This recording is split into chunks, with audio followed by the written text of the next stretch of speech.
Hello everyone, আজকে সকালবেলা একটা সালাড রেসিপি ট্রাই করেছিলাম বাসায়। সেটাই তোমাদের সাথে আজকে শেয়ার করছি। সালাডটার জন্য আমি আমার পিলার দিয়ে শসাটাকে এভাবে চপ করে নিয়েছি, সাথে কিছু র অনিয়ন্স একদম অল্প পরিমাণ ইউজ করছি এবং গ্রিন চিলিসও দিয়েছিলাম।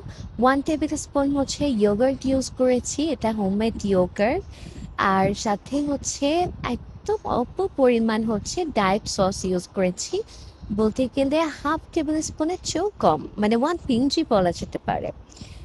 এরপরে হচ্ছে একটু টেস্টটাকে এনহ্যান্স করার জন্য ব্ল্যাক পেপার ইউজ করেছি, ফ্লেভারটা যাতে সুন্দর আসে। আর এখানে হচ্ছে একটা লেবুর অল্প একটু পরিমাণ, মানে 1/2 টেবিল স্পুন হবে, লেবুর রস ইউজ করেছি। সাথে অল্প পরিমাণ হচ্ছে পিঙ্ক সল্ট দিয়েছিলাম।